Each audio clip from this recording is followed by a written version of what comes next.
இன்று வரை தக்க வைத்துக் கொண்டிருக்கும் அத்துணை தமிழர்களுக்கும் என்னுடைய இனிய பொங்கல் திருநாள் நல்வாழ்த்துக்களை கூறி என் தலைப்பிற்குள் நுழைகிறேன். தாருங்கள் தங்கள் காதுகளை.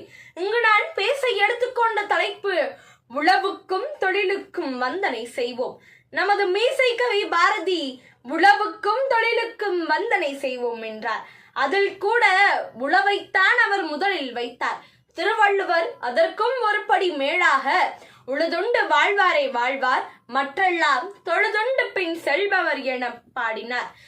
சர்தார் வல்லபாய் பட்டேல் ஒரு முறை அந்நிய தேசத்திற்கு சென்றிருந்த போது அவரிடம் பலர் கேட்டனர், உங்கள் கல்ச்சர் என்ன என்று. அதற்கு அவர் சற்று நிமிடங்கள் கூட தாமதிக்காமல் ஒரு பதில் சொன்னார். என்னவென்றால், எங்கள் கல்ச்சர் அக்ரிகல்ச்சர் என்று. அதை கேட்டவுடன் எனக்கு புல்லரித்து போய்விட்டது.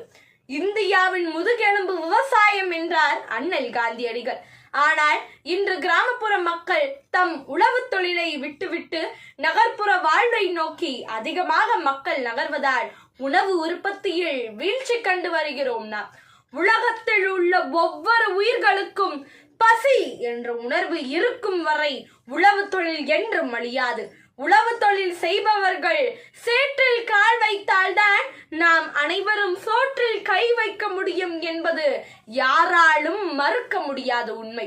அதனால் உழவுக்கும் தொழிலுக்கும் வந்தனை செய்வோம். உழவு தொழிலால் பல உயிரினங்களுக்கு வாழ்விடத்தையும் உணவையும் வழங்குகிறது. அதனால் உழவுக்கும் தொழிலுக்கும் வந்தனை செய்வோம். உழவு தொழில் ஒரு நாட்டை உணவு உற்பத்தியில் வளம் பெற செய்கிறது. அதனால் உழவுக்கும் தொழிலுக்கும் வந்தனை செய்வோம். நடுவர் அவர்களே, நாம் உண்ணும் உணவை நாமே உற்பத்தி செய்து கொள்ள வேண்டும் என்றால் எத்தனை பேரால் 3 வேளை சாப்பிட முடியும் என்பதை உணர்ந்து உழவுக்கும் தொழிலுக்கும் வந்தனை செய்வோம்.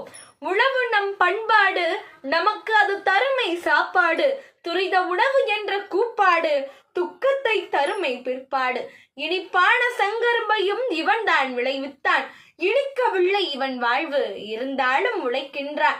திங்கள் 3ற்கும் தினந்தோறும் நீர் விட்டு மங்கள மஞ்சளையும் மனதார தருகின்றான். உரக்க குரல் கொடுப்போம், உழவுக்கும் துணை நிற்போம். உணவை தொடும்போது உழவுக்கும் தொழிலுக்கும் நன்றி சொல்வோம்.